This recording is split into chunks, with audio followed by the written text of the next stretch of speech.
നമസ്കാരം. സർക്കാരുമായി ബന്ധപ്പെട്ട അറിയിപ്പുകൾക്കും മറ്റു വാർത്തകൾക്കും വേണ്ടി ഈ ചാനൽ സബ്സ്ക്രൈബ് ചെയ്യാനും തൊട്ടടുത്ത ബെല്ലൈക്കൻ എനേബിൾ ചെയ്യാനും മറക്കാതിരിക്കുക.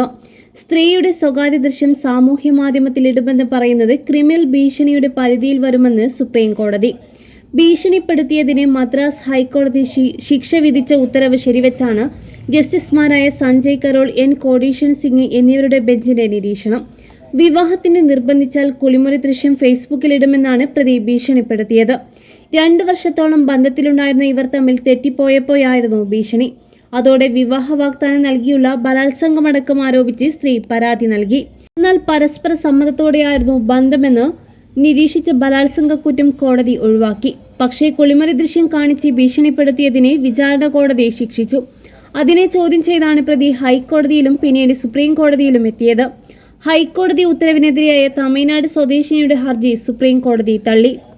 ഈ വിധി വളരെ പ്രധാനപ്പെട്ടതാണ്. കാരണം ഇന്നത്തെ സോഷ്യൽ മീഡിയ കാലത്ത് സ്ത്രീകളുടെ സ്വകാര്യതയും മാനവും സംരക്ഷിക്കേണ്ടത് അത്യാവശ്യമാണ്. ആരുടെയെങ്കിലും സ്വകാര്യ ചിത്രങ്ങളോ വീഡിയോകളോ പുറത്തുവിടുന്നത് ഭീഷണിപ്പെടുത്തുന്നതും ഒരു തമാശയല്ല.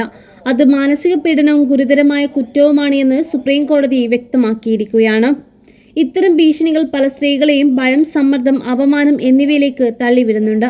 എന്നാൽ ഈ വിധി സ്ത്രീകൾക്ക് കൂടുതൽ നിയമപരമായ സംരക്ഷണവും ആത്മവിശ്വാസവും നൽകും. സ്വകാര്യതയും വ്യക്തിയുടെ മാനവും ഭരണഘടന നൽകുന്ന അവകാശങ്ങളാണ് എന്ന് കോടതി വീണ്ടും ഓർമ്മിപ്പിക്കുകയാണ്.